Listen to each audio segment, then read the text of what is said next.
Namaskar. Hello and welcome to 𝗼𝗙𝗎's channel. Shekhar Iyer joins me and we're going to talk about a lot of topics. First, starting with H1B, some good news for those of you who are probably outside of outside of United States and in India or other places and more. Let's welcome Shekhar Iyer. Shekhar namaskar and welcome to 𝗼𝗙𝗎's channel. Namaskar, Shree, namaskar. This bombshell kind of a thing, which has hit all of us very, very hard. At a time when we thought that Indo-US stocks were back on track and over the trade issues and particularly over tariffs, suddenly this $1 lakh or $100,000 extra fee or an additional fee over and top of whatever one has to pay for a petition for H1B visa has hit India's tech industry, tech talents, and opposition as usual making it out it is all because of Prime Minister Modi. But right now there is a clarification coming from a US official, which has been reported in the social media, that there is no need for anyone who is having a current H1B visa to rush back. There is no such need, because these are for fresh applications or petitions, not for ones already there. Of course, whoever is probably ending that 3-year timeline of those visas, they when they apply again, or when their companies apply again, then they have to pay. But right now there is no need for panic among people who are already there and who are having H1B visa, which has a validity for a longer period. This clarification has come because whole day we saw reports about how people were already sitting in an airplane wanting to get out, chaos at airports and things like that. Shree, probably you could tell us why this has happened. And here in India right now the debate is, yes, it will hit Indians initially, but then this is also an opportunity for the future for Indians. I think we'll talk about that, but first, Shree. Thank you so much, sir. I'll take about 3 or 4 minutes, viewers. I have about 6 slides. We have updated some information. You probably saw my morning thing where I had given out the things. Sir, Mr. Latnik, I'm telling you directly, this is one below the belt. What you have done, you have created fear and you have really taken shots that somebody who works 60 to 70 hours a week for a 40-hour salary, you have really done a bad job. And giving such little time and creating panic among people, it's not on. Sir, there is a saying in American English, which I'm going to sanitize it and say, it is the excrement hitting the rotating mechanism fixed to the ceiling. I hope you understand what the original saying is. This is what has happened, and it's very unfortunate, though the clarification helps, because I was so afraid that people on H1B, sir, you can buy property and own it. If supposing the breadwinner is outside of United States and can't make it back, the employer is not going to foot the bill just like that. So at least that clarification, it is only for new H1Bs, helps a lot, because people can continue with their journey. They can come whenever they are done with their vacation or whatever time, and the bills will continue to get paid. The children will continue to go to their schools. The EMI will be paid in US. So at least to that extent, it alleviates a lot of tension. I'm glad they came out with this clarification. Again, viewers, I have not seen the White House clarification proclamation. I will wait, if I were you, to just get that. Let me do that thing in the next few hours or so.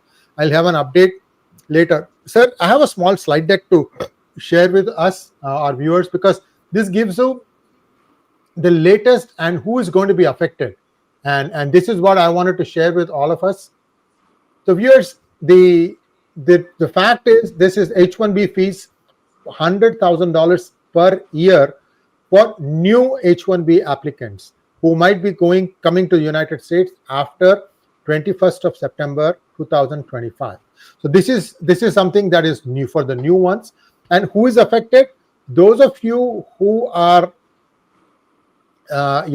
applying for the first time, those are the ones affected. If you are already in US, or if you already have an H1B, it has a few more years to go with it, those will be not affected. Also, what happens when your the current H1B runs out? Will then your employer be asked to pay that money?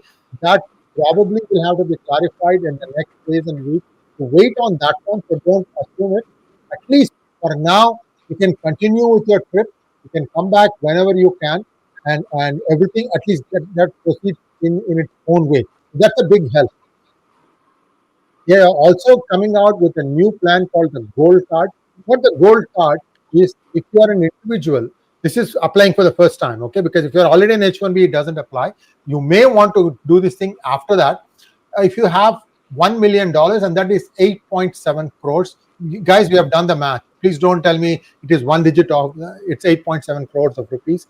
If you have 8.7 crores of rupees, that you can convert it into $1 million and apply. There is a non-refundable fee of $15,000. So in other words, if you are rejected, you will lose the $15,000.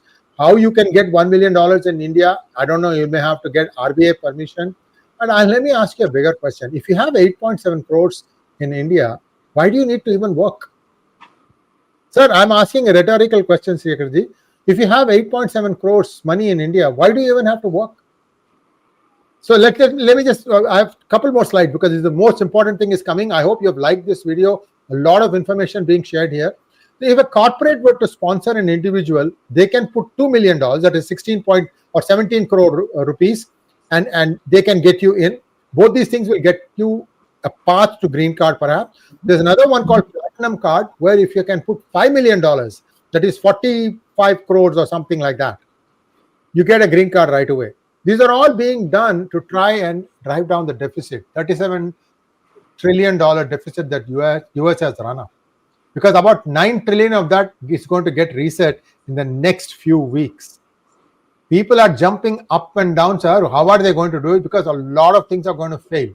So this is, we'll talk about the economic impact after all the other topics are covered. Stay tuned with us, because a lot of things are going in my mind as to what are all the domino effects of something like this, Shekhar-ji. I'll come to that. So a friend of mine who gave a comment on YouTube identified those companies who are going to have the maximum exposure.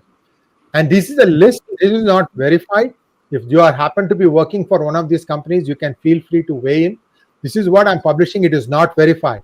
Sagility 100%, Birlasoft 86%, Mphasis 82%, Persistent 79%, LTI Mindtree 73%, Zensar Tech 67%, HCL Tech 66%, FSL 66%, Wipro 62%, Infosys 60%, L&T Tech 55%, Tech Mahindra 52%, TCS 51%, Coforge 50%. Again, this is not verified. Please don't take my word and sell this stock if you happen to own one thinking it will crash. Don't do that. Please verify it. This will be vetted. All these companies will come out with statements. I'm hoping. I'm just trying to get ahead of the story, Shekhar-ji, so that people understand that you have an obligation to your shareholders, whether your exposure is this high or not. That's all I'm saying. I'm not saying that you have this exposure. I'm saying please clarify this. Almost all these companies are traded on stock market in India, and I expect them to do some sort of a clarification. I'm just trying to help. Please don't shoot the messenger. The old fees per H1B visa was $995. Now it is $100,000 per year. In my book, H1B effectively is done and dusted, sir. I don't think anybody is going to, give $100,000 for H1Bs, which are usually given to fresh students. This is my humble opinion. Sorry. I mean, I have to tell what I think. I've been in this country for 30 plus years. I know how it works. They are very, very, very, how should I say, emotionless when they take these kinds of decisions. Sir, do you know, Shekhar-ji, that often the highest paid employee is the first one to be laid off? Why is somebody highest paid, sir? Because that person is pulling the maximum for the company. And yet, when it comes to layoff, they are the first ones to be laid off.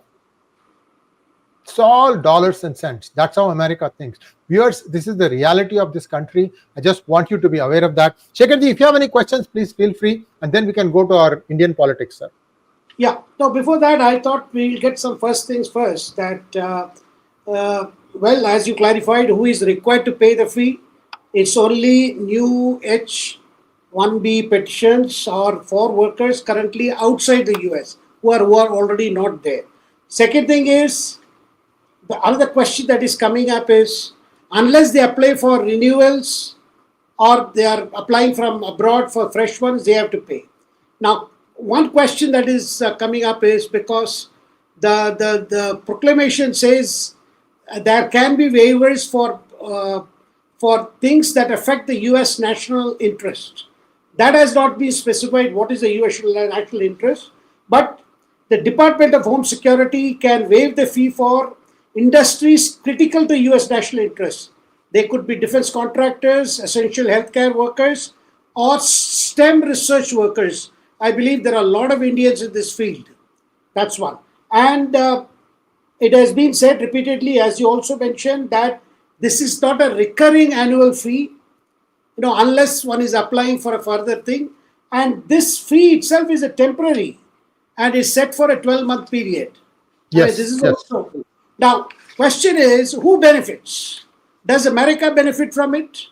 Because it just prioritizes highly skilled and well-paid foreign workers. And it targets outsourcing firms that rely on cheap labor, which is what most of our IT outsourcing companies have done. And it encourages US employers to hire fewer but highly compensated H1B workers. Now, the question that is coming is, as you mentioned, who are the high risk facing companies? The list I have with me is 4 companies are considered to be on a very high on this list. These are Infosys, Cognizant, TCS, and Wipro, because most of them are into IT outsourcing. Then the second category is it consists of tech companies like Microsoft, Meta Platforms, and Apple, whose risk is considered to be medium high. Then there is the other category, high risk, which is one is Amazon, because it is into tech, retail, and cloud computing also. Then financial services, companies that are in financial services, they seem to be carrying rather a medium risk, and that includes your JP Morgan or Citibank or many of the financial companies. Now, Government of India has reacted to this. The Ministry of External Affairs has come out with a statement saying that undoubtedly this is going to cause humanitarian consequences. And this is going to cause disruption for families because the sudden thing, because people who have got a month left or a couple of months left, they may have to just pack and come back. So that uncertainty that looms before them and their families, this is going to create a humanitarian crisis. And the Government of India expects the US government and other authorities and the companies to address this situation suitably. Now, the whole thing is that, this is where, there has been a debate going on since Trump announced this $100,000 kind of a fee over and above what this is about the standard fee that has to be paid. This is extra. It works to 88 lakhs, if you see it in terms of Indian rupee. Now, who would be willing to pay so much and go there, or who would be willing to pay there to get somebody from here? As you said, and sir, what has happened is Indians feel most hurt, or India feels more hurt because 71% of the applications they belong to India. For many years, this has been the route to enter into the US. And this whole thing that has come, it completely resets how the talents will flow. And also about jobs between India and US. Now, the proclamation has been understood here is that it instructs the US Department of Labor to raise the official wage levels for H1B jobs, and directs the Department of Homeland Security to issue new rules that give priority to applications offering higher salaries. Now, these changes are not going to take immediate effect. They will take time to implement, but they are aimed at shifting the program away from entry-level jobs, because most people who are getting and going to the US under this are being hired at level 1 and level 2. Whereas this, it wants now to take it to level 3 and level 4. That's one. Now, there are definitely unclear areas as of now. Many people in India are also confused, as I mentioned earlier, about waivers. Now, what will happen to healthcare? There are a lot of healthcare professionals working in US under this H1B. What will happen to them?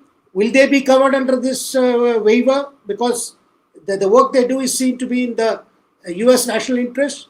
What happens to people who are in research work, doing research work in universities and in non-profits? How will they be treated? Because these employers are normally, they come in not through any cap. There is no cap, they're cap exempt, and usually their salaries are at level 3 and level 4. Now, so this is one more thing that needs to be understood. And the other thing is, sir, in terms of, in the magnitude of the issue, if you want to understand, in 2024, there were 780,000 applications or petitions for H1B. And of which only 85,000 got it by lot. 85,000. And many cases are shut simply because there is a cap. And this cap was brought to 85,000 during the Trump's first term. Yes. And since then, the Biden administration did not do anything to regulate this in terms of wages, which was the original proposal of Trump. So Trump has essentially picked up from where he left last time. And the other thing is, nearly 2/3 of all H1Bs are in computer-related occupations, where Indians are heavily concentrated. That comes to 71%. That's why today it appears as if Trump is punishing India after imposing tariff, which is actually not the case. Tariff is a different thing, and the penalty for buying Russian oil is, related to issues. But this is not related to that. But in India, the impression is this is part of that, and Trump is out to squeeze India. This impression is there.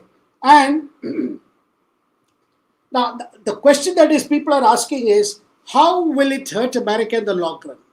Because the way Indians are looking at it is, okay, at the moment the doors are closing, maybe some of these talented Indians will get back to India and see opportunities in India that is India is offering in this new, number one. Number two, the reforms that have been hanging fire for a long time in India may now to happen very fast. If these talents that come back will have to, find a new place. That's number two. Second thing is, sir, now this whole thing that is going on in America, which is actually about the immigration discourse, low-cost skilled labor, and that has been Trump's rhetoric that Mexico is taking away jobs of Americans. Similarly, these kind of jobs are being taken away. Now, Chinese H1B visas come second to India. So the China may not feel so much of it like Indians, the way India would feel. And domination of India in this sector, particularly in the IT-related industry, has caught all the MAGA proponents. They have been pointing out to Trump administration repeatedly that a lot of these jobs are level 1 and level 2, and these have gone to Indians. Now, my question to you, sir, what will be the impact on America if some Indians were asked to leave, or if their companies decide to pull out? What will happen? Can America proceed on without these workers, without these talents? Sir, I have to say some truths now. Mr. Lutnick, I know somebody from White House will be watching this. So those of you who are watching from White House, cut out this portion. In fact, you can watch the entire video. Open your ears and listen to this. Who do you think is going to get affected by this? The people who have hired a lot of H1Bs. I've told this thing in the past. The Magnificent Seven is the one that is propping up United States stock market. These people have PE ratios of 40 plus. Unbelievable. Why? Because everybody is thinking, I have money, this is a safe bet, so I'm going to put it there. I had said this thing in a separate email monologue about a week or 10 days ago. It had been received well. What I had said was this.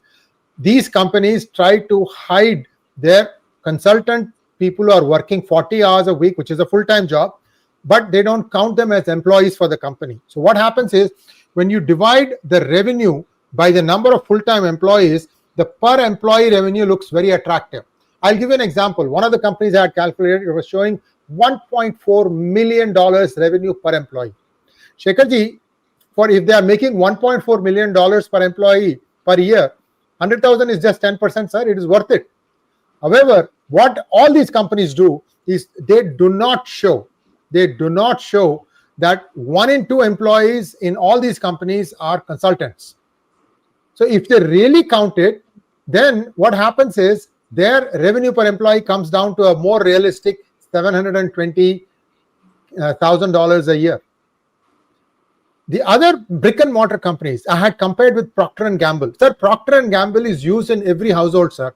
The from stick note pads to chips and dips and this and that, everything you have Procter and Gamble products.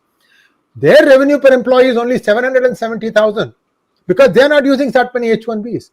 This is directly aimed at the Max 7. The Max 7 consisting of Amazon, Apple, Alphabet, Tesla, Nvidia, and 2 more I'm forgetting. I'll get that. My editor will help me with their missing 2 names. And these are the companies that are doing this, that are showing these huge inflated numbers. And CA, California State, is where they are most are incorporated, and they have given them a loophole which they are exploiting to the full. Okay, once the reality comes out, guess what? Their stocks are going to fall. I am predicting Max 7 stocks are going to fall. Okay, here is a total list. Alphabet, Amazon, Apple, Meta, Microsoft, Nvidia, and Tesla. These are the Max 7. These are the stocks that are going to take a huge hit. And if that takes a hit, the US stock market, the Dow Jones Industrial Average is going to fall. Sir, many have predicted 50% down. And this was before the H1B fracas. I'm talking for the last 2-3 months. People have been saying these things are overvalued by a lot. There needs to be a correction.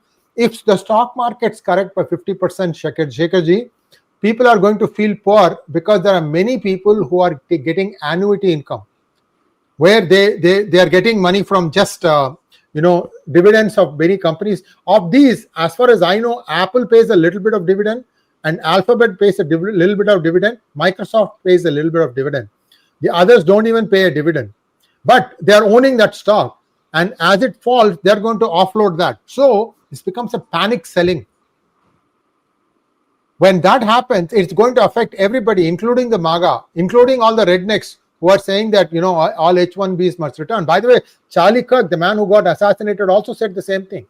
I'm not hating him for that. You have an opinion, I have an opinion. My opinion is that US is unnecessarily turning away a horse that was willing to work for 60 hours a week at 40-hour salary and take a lower salary. Because for them, life in India, they perceived was not as good as what it would be in US, despite taking all these hits. I'm telling viewers, H1Bs, if you can find a way to work from India, from your village, villages also have very good electricity these days. Not get a generator, no problem. Connectivity is great today. You can do this work sitting in the comfort of your home. Don't even have to come to cities. Bangalore traffic is bad. Gurgaon is also bad. You don't need to come to the cities. You can work from home. See, this is how this is going to trend, Shekharji, in my opinion, overall. But India needs to, run. You can't just, meander like the way India meanders, because bureaucracy. I know Modi has a lot of zeal. When he gets up in the morning, he says, I want to do this, until he starts meeting the babus. Then everything starts slowing down because everybody is thinking, oh, this, oh, that. The problem, okay, I understand India is a complex country. Anything you try to do somewhere, somebody will get hit. But you have to look at the loka samasta. Look at the whole people. And whatever prosperity India has enjoyed in the last 30 years, whether it was Y2K or whether this is, afterward, all the problems that happened, the H1B has actually given a lot of prosperity. It has spread that money to, cities and, households around it. This is called trickle-down effect that has worked in India, and that thing, I'm sorry to say that gravy train is about to end. Sir, in my wildest dream, I can't imagine companies, even the Max 7s, putting down $100,000 a year for a 3-year H1B visa, because that's the added cost. The whole idea of getting an H1B is to reduce your cost. Why would they do that, sir? They won't do it. This is my 2 cents, sir. Let's go to the next topic. I'm really shocked, viewers, that something of this import is having such a smaller viewership. Of course, there is no, you did not get a notification on this one, but if you all could do one thing, please like this video. Only 1 in 6 have liked this video. Please, what are you going to lose? Just like this video. We are giving you up-to-date, accurate information here. We have nothing to lose or win. We feel for all of you. Now, I tell you, this is a one below the belt, because Americans understand that language. I'm being brutal with my own American brothers and sisters. This is not the way to look at this problem. Sir, I also have one small disagreement with you, sir. This is connected with tariffs, in my opinion, sir. I can explain that, but let's first go through the other Indian topics and we'll come back to that later. I hope you have a little bit of time, because this has to be a timeless thing. There are a lot of thoughts going on in my mind. Over to you, sir. Sir, before I move on to other things, I would again refer to what the government of India's response, because they have said skilled talent, mobility and exchanges have contributed enormously to technical development, innovation, economic growth and competitiveness and wealth in US as well as in India. Number one. And industry in India and US have high stakes. So they will have to consult for better work forward. That's the thing. And also, sir, in the first kind of assessment of the situation is a tremendous number of talented individuals will have to head back to India. It will be tough in the beginning, but will work when they discover that there are opportunities, that there are tremendous opportunities. Through the day, I have heard people who quit their jobs in the US and moved back to India, started their own startups, and who are very happy that they left that situation, because a status quo has been challenged. I just heard one entrepreneur who was in H1B, initially in the US, then as it got over, he moved to Singapore, then came over to India, and he has set up his own thing, and he says today he has employed 500 people, highly talented people who are doing jobs for him. So this could be a self-goal for US, and initially it will, because ultimately what people are saying is, many people in India are saying this will choke US innovation and turbocharge India's. In a sense, this is going to give boost to for Indians to look at India as the base for creating new patents, new innovation, new technological challenges. So by slamming the door on India's talent, America is pushing the next wave of modern labs and modern research and startups, innovation startups to India.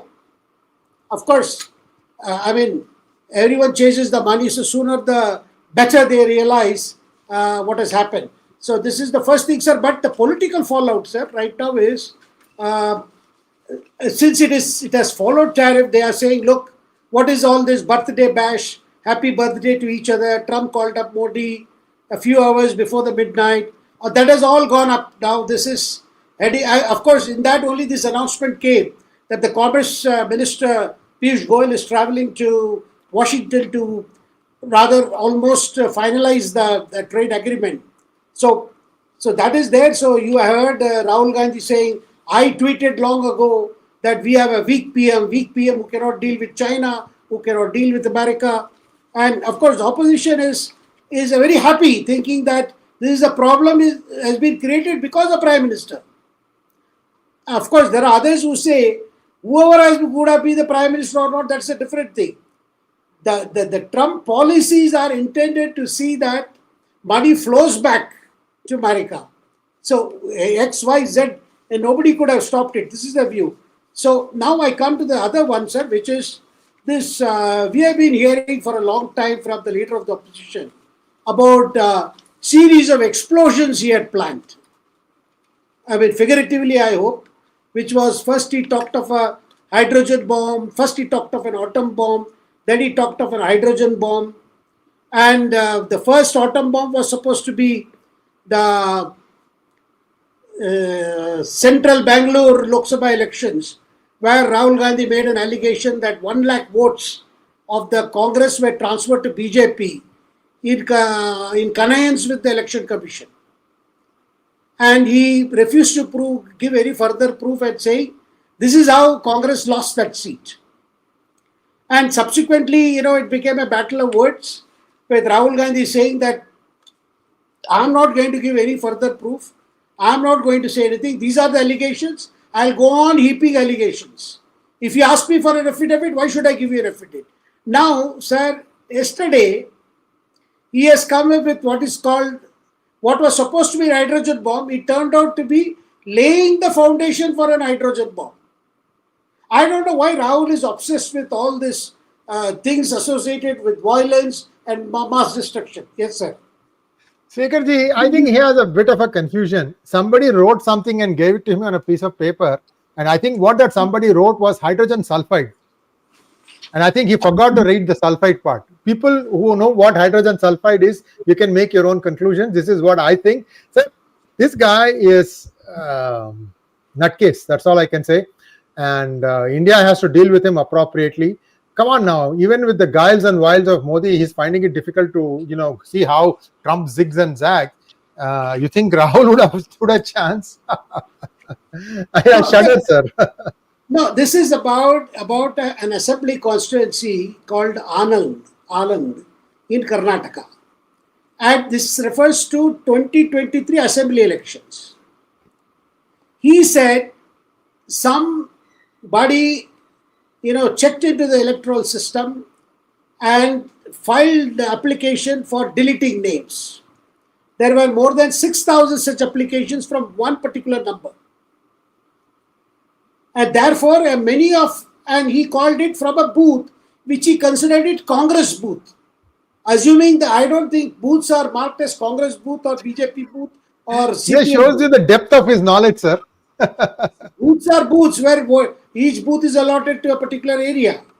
But he said they are from Congress booths and their names were struck off. And he didn't know until this moment, I suppose, that seat was actually won by the Congress. That Congress MLA B.R. Patil had said that some names were struck off. So when it was pointed out, that constituency was won by the Congress.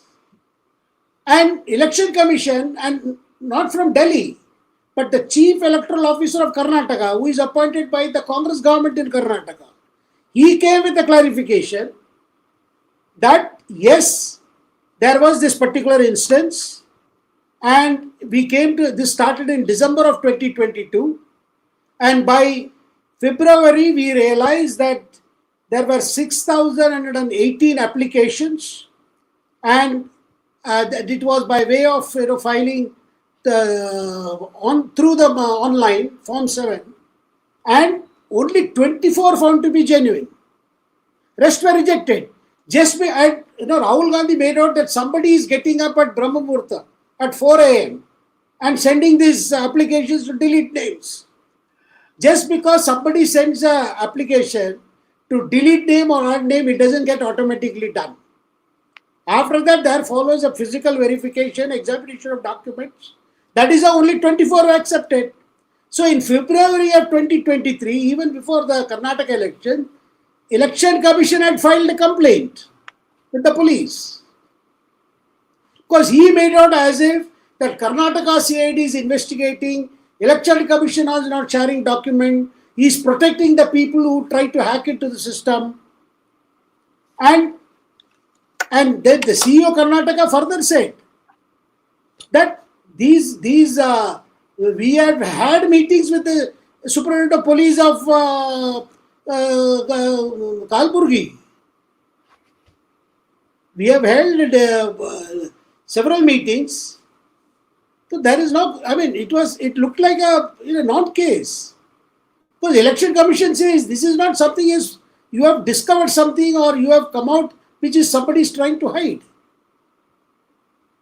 Sir, after this disclosure, what has happened is, in Karnataka, there is a lot of confusion. Now, 𝙒𝙧𝙤𝙀 was initially also surprised by what happened in Mahadevpura assembly segment, which Rahul Gandhi referred to. He could not understand why Rahul Gandhi was raking it up. And one of his close MLA, Rajanna, minister, also made it say, he said, what is this? When it was revised in January 2024, we did not say anything to the electoral rolls. But those who are backing Rahul Gandhi in this issue in Karnataka, they are the pro-changers. They want to remove 𝙒𝙧𝙤𝙀 when he completes 2.5 years this coming November. So you have a lot of supporters of DK Shiv Kumar and leaders like Priyank Kharge, the son of Mallikarjun Kharge, who is hoping he will become a chief minister in case Rahul Gandhi pushes out Siddaramaiah. They are the ones who are backing this. But sir, within the Congress party, because Rahul Gandhi, sir, when he made this disclosure about Aland, he said he will not move the court. He will not engage the election commission further by filing an affidavit or anything. Because as a leader of the opposition, it is not his job to defend democracy. That it is not his job. That he will not file any complaint. He says that's not my job. My job is to oppose the government. But I will keep on doing this. And later Yogendra Yadav, who is one of the advisors of Rahul Gandhi in these matters, quote Chori, quote unquote, they are saying, no, this is our plan.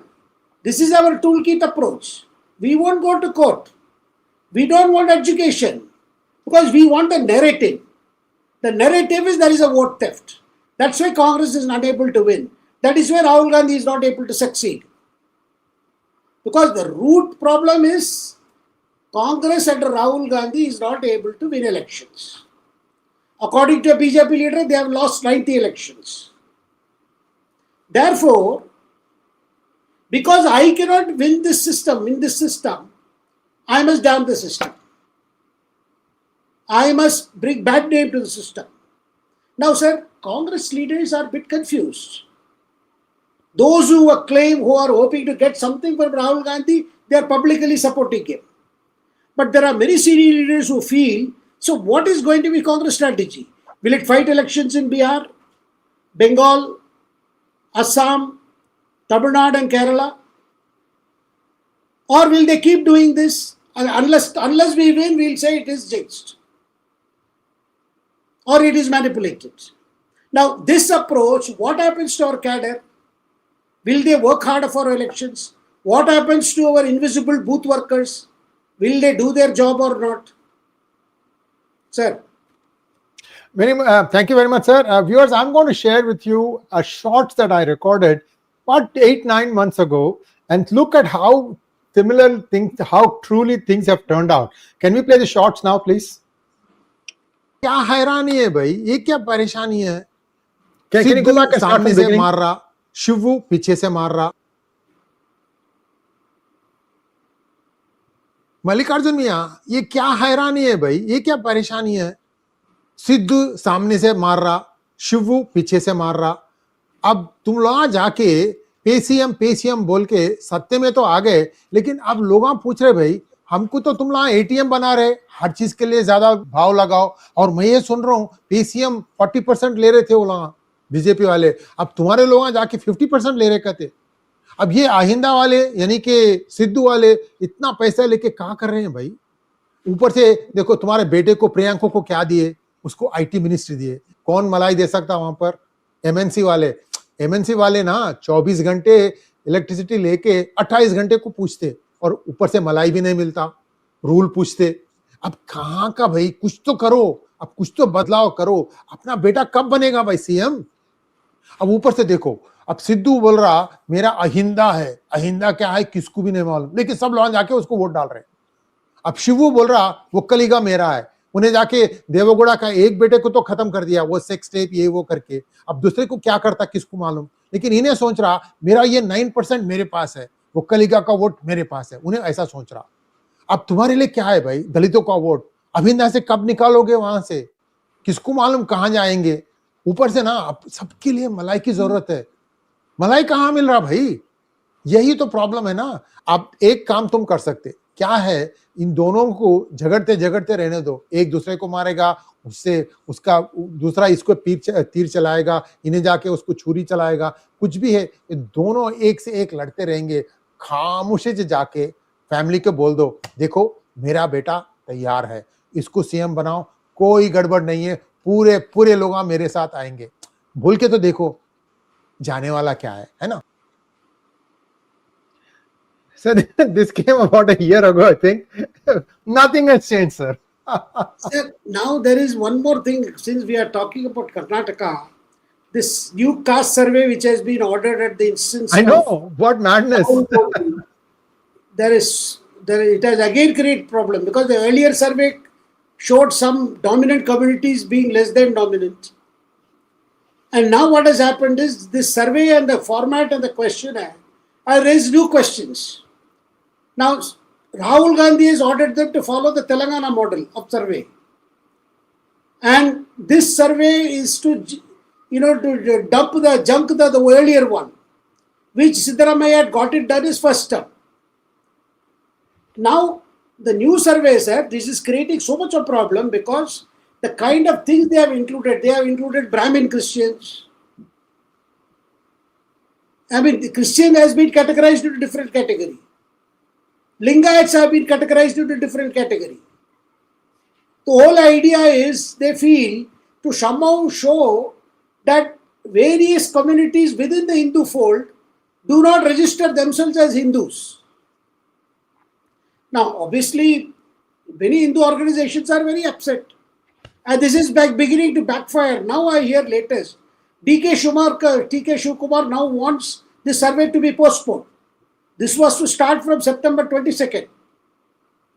Now D.K. Shivkumar feels that this will backfire on the Congress because all communities are up in arms. Because if you were to split the Hindu communities into castes and subcastes, and within that you try to show those who are those who are crypto Christians or crypto this or crypto that,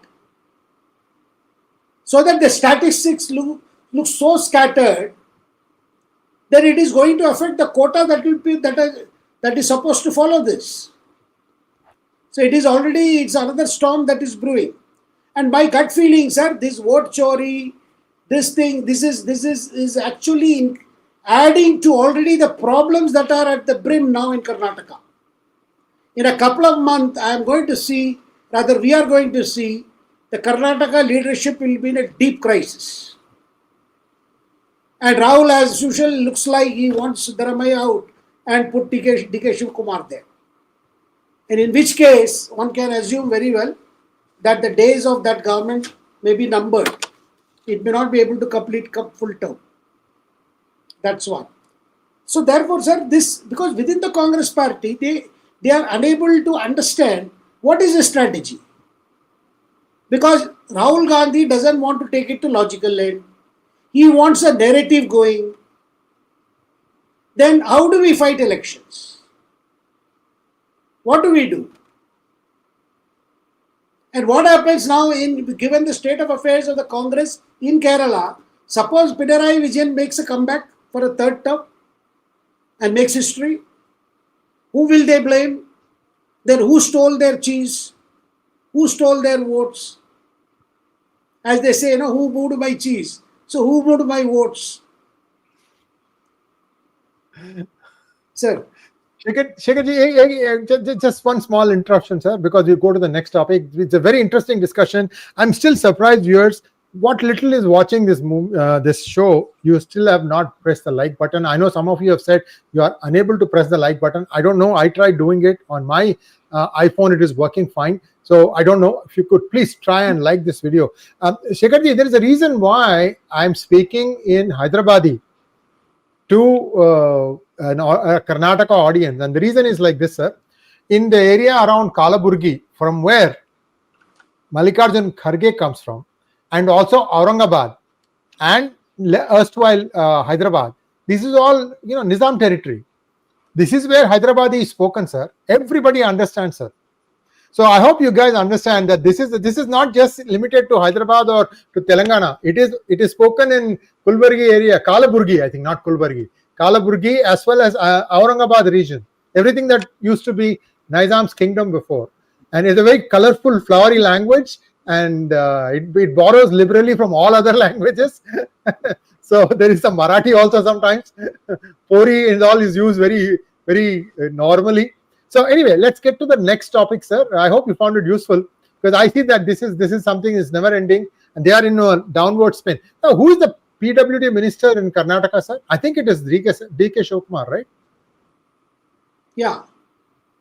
So Shivkumar, what are you doing? This is the Malaidar ministry. If you hope to become chief minister, don't you think people are going to look at your performance as a PWD minister? They say there are more potholes and you have to search for the road in the potholes in Karnataka. And I can attest to this, sir. One time I got caught. I entered Karnataka from Hosur, and that contrast is stark, Shekharji. The moment you leave Tamil Nadu and come into Karnataka, the road gets horrible. Then you can go all the way up to, you go to the north of the airport and you work your way down to south.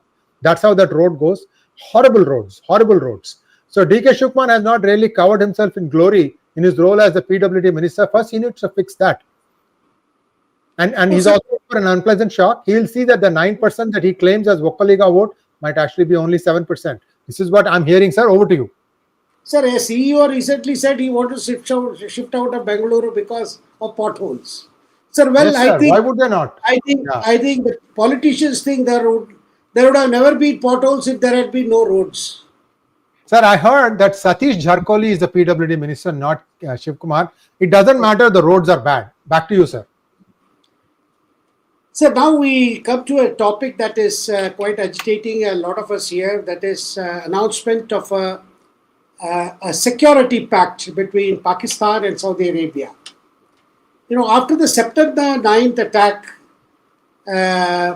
in Doha, rather on a building where the Hamas leaders were discussing among themselves a proposal for a ceasefire, the Israeli gents bombed the hell out of that building.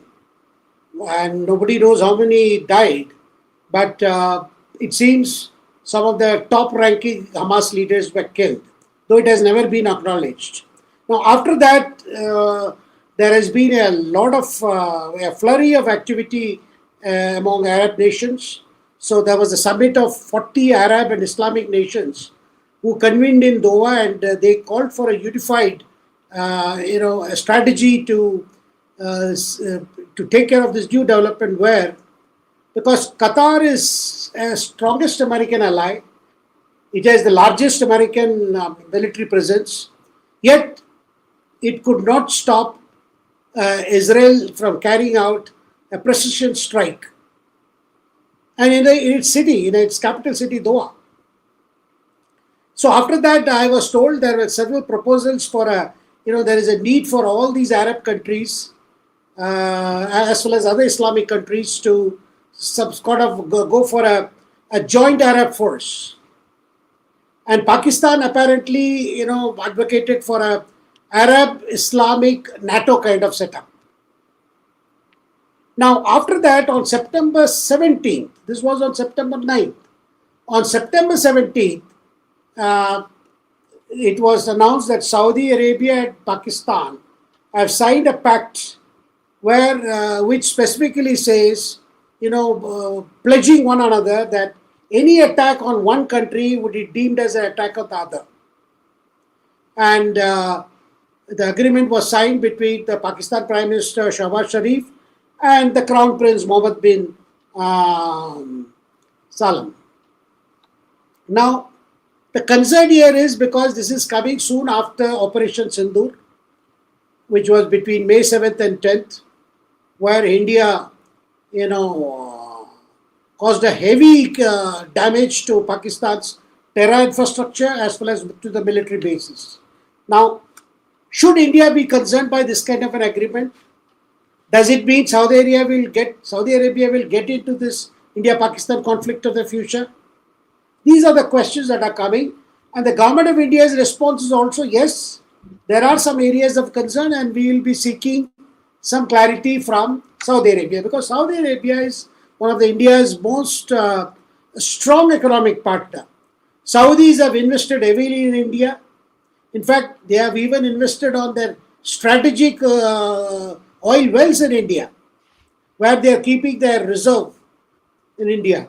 So therefore, is Pakistan, trying to get Saudi to get into this, so that, of course, Saudis and Pakistan have had a long relationship, including military relationship. And we all know Saudi Arabia has kept Pakistan afloat in economic terms. Not today, right from the 60s and 70s and 80s, we have seen the kind of money Saudis have pumped into Pakistan because Pakistan is an Islamic state. They have been getting that benefit. And also, sir, after Operation Sindoor, Pakistan has been unnerved by Operation Sindoor. And it has been seeking some kind of a guarantee from its allies, either be it China or America, that these countries would intervene and stop if India were to do it again. Now, India has made it very clear that if there is a repeat of incidents like Pahalgam, then Pakistan would have to again take the hit.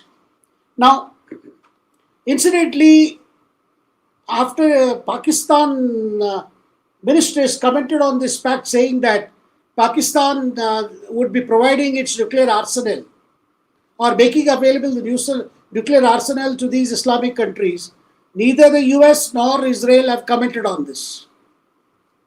But the whole thing is that, if you remember during when Israel was bombing Iran, and Iran in turn was trying to strike back at Israel, a Pakistani minister had said that it has made readily available, that an Iranian official claimed that Pakistan had offered its nuclear arsenal to hit Israel if Israel were to hit Iran.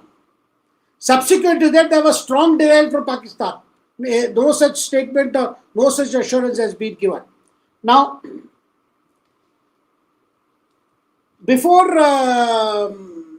this agreement was signed between Saudi and Pakistan, Saudi Arabia and Pakistan, a top Iranian official, security official, had traveled to Riyadh.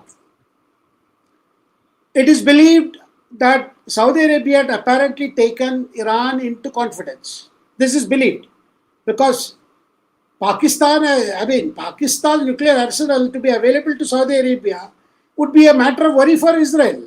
For Israel as well as Iran. Though there have been attempts to improve relations between Saudi Arabia and Iran. Now, one more thing, sir.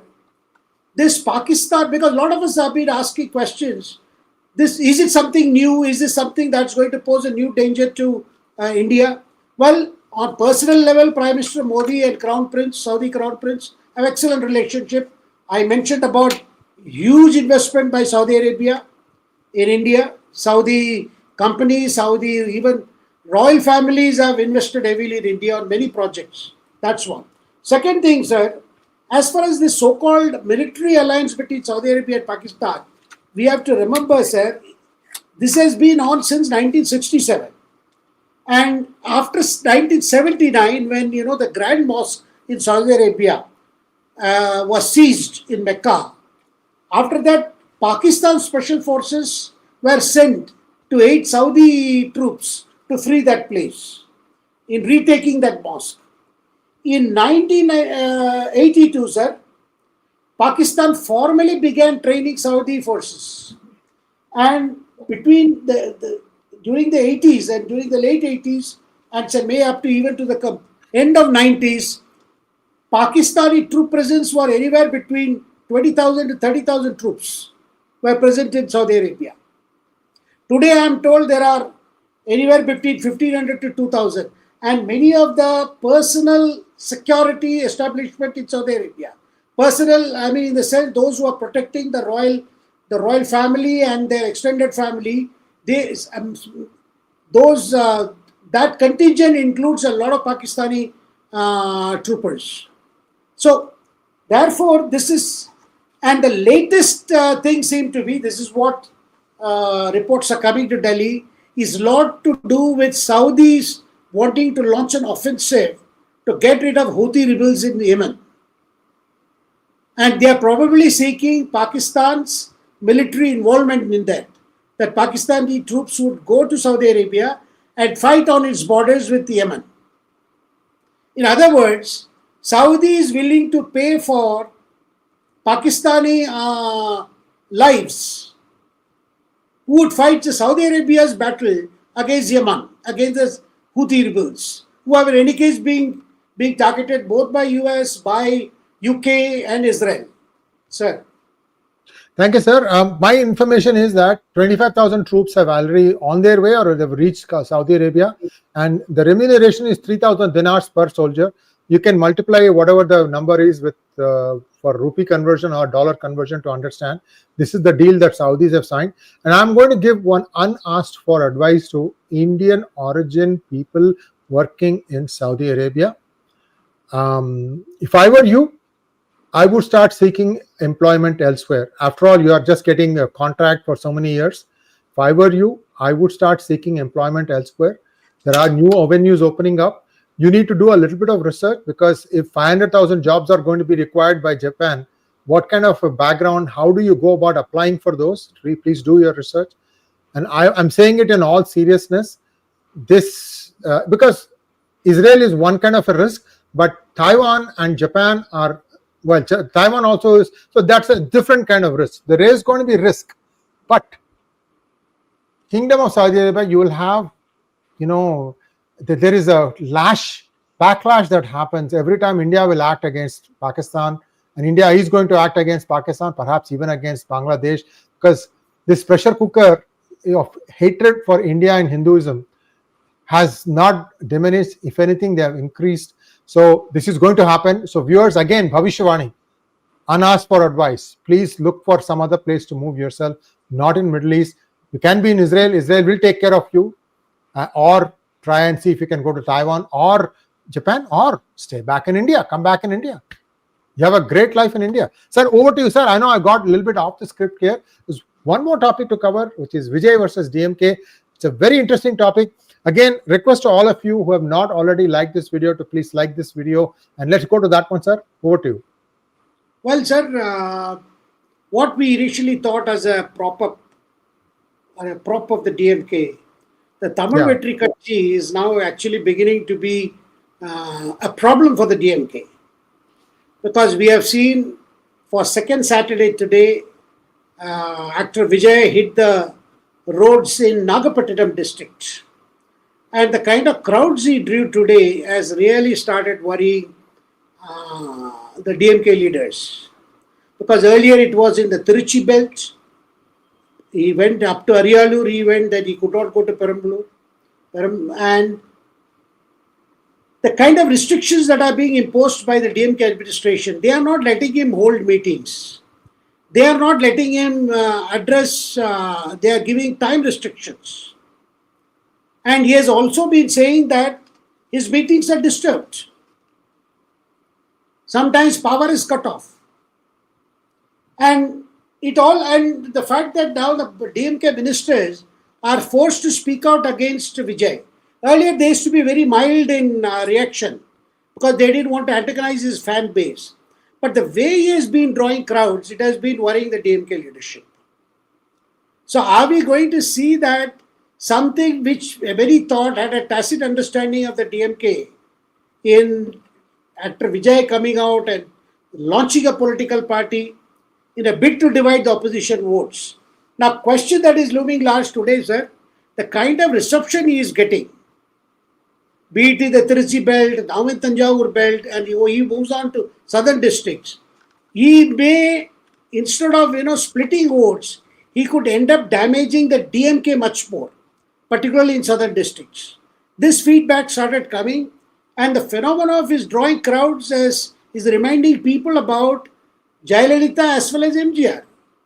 No other political leader today in Tamil Nadu is drawing the kind of crowd that Vijay is drawing now. And many of them are first-time voters, that is 18 plus, and a large number of his supporters are between 18 and 25. Yes, of course, they are fans of his movies, but at the same time, he is giving a mixture of, he's giving an idea, I would call a synthetic mixture of all ideologies. Dravidian plus Kamaraj, MGR, everybody. He wants to appropriate legacy of everybody. Actually, there is a legacy Chori there. He wants to include Annadurai, Periyar, Kamarajar, Mahatma Gandhi, Ambedkar, so that he feels in terms of ideology, he need not explain what is his ideology. He has to only say that they are all, I am with all of them. But one can sense that alarm bells are ringing for DMK, and they are beginning to respond in a very aggressive way now. They are using the administration now. He keeps saying his ideological fight is with BJP and his political enemy is DMK. Now, this is coming against the backdrop.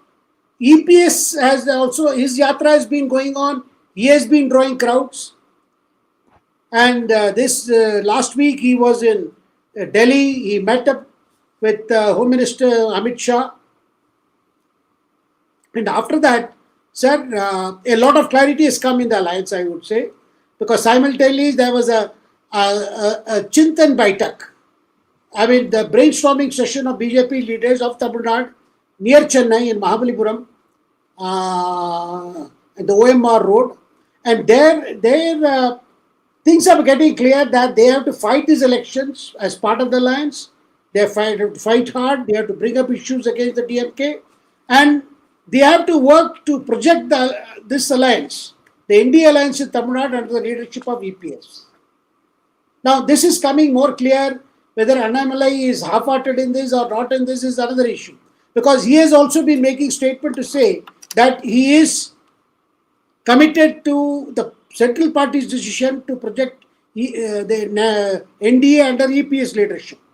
Because the common objective is to see that DMK does not return to power. Now, at this juncture, the kind of reception actor Vijay is getting and the kind of angry response from the DMK, the hurdles being put across, being put in his campaign, that goes to show a lot of churning is now happening in Tamil Nadu politics. Sir. Shekharji, I'm going to coin a new term. That's what journalists do. DDD, drug-addled, debauched dolts. And this will be used in no particular, to denote no particular person, but you have to take the hint of who I am saying. I think that Amit Shah is letting go of a golden opportunity. One stone, two mangoes. DMK and TVK. What is the connection? Drugs. All of them are connected. You have done some research. You have done some arrests. Why have you stopped? Why do you stop? This is something where you have an end game. I know you are tired. You think that no matter how much time and effort I put in Tamil Nadu, I don't get the result. But the thing is, you are attacking in too many places. Focus. Drugs. Menace. Go after the drug addicts. Sir, you and I have talked about it offline. How many Tamil film actors and actresses are involved in drug peddling?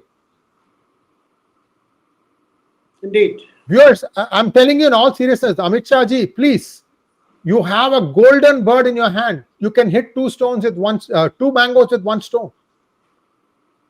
The guys you have arrested are directly connected to Udayanidhi Stalin. And watch what kind of state Vijay is when he delivers his speeches. Look at his eyes. Even a naivete like me, I can tell that it's under the influence of some drugs. What you do is up to you, but this is a golden opportunity and you need to do it right now because you can't do it closer to the election, then they'll play the victim card. Take one and see it to the logical end, man. Why are I don't buy, I don't get a dime from help from anybody in BJP. In fact, I get brickbats because they don't like somebody criticizing them. If you do something good, I also praise you for that. Here I'm telling you, there's a golden opportunity. Grab it with both hands. Sir, over to you. Yes, sir. Indeed, this election this time is going to be very complex because Tamil Nadu has for a long time never had a hung house. But this time, way forces are at work. It looks like what earlier appeared to be some kind of a cakewalk for DMK. Even now, people are talking of DMK being 200 plus. But that doesn't look like it's going to be like that. So, and also, it may be the beginning of coalition era in Tamil Nadu. Because earlier you had, you had only a single party rule. Then came the era of compulsion of coalition. Whether it was under Jayalalitha or under Karunanidhi, they always had an alliance. They never wanted to go it alone. Now we are probably going to see post the assembly election in Tamil Nadu, we may be entering a coalition era where major parties, major Dravidian parties may have to share power. And because that's the way it looks like it, because the magic number may elude, all the major players. Sir. Thank you so much, sir. We are out of time, and apologies, we are not able to take your questions. We're just going to do a couple of acknowledgements and then wrap up. Thank you, Santosh Jagtap, for becoming a new member, and thank you, Anil Pathak, for becoming a new member. So with that, our program comes to a close. Shekharji, thank you so much, and viewers will be back every day in this week. I think we are going to have some clarifications on the H1B program. We'll be bringing you the most accurate ones, so do come back and tune in for us. Do look out for this news tomorrow morning at 10 o'clock with Sumitji. We are going to have more updates on this. It's going to be in Hindi, so you will get the latest on the situation by that time. Thank you so much, Shekharji, and we'll be seeing you again on Wednesday, most likely on H1B, or at least that will be one of the topics discussed. Thank you, sir. Namaskar. Namaskar. Thank you.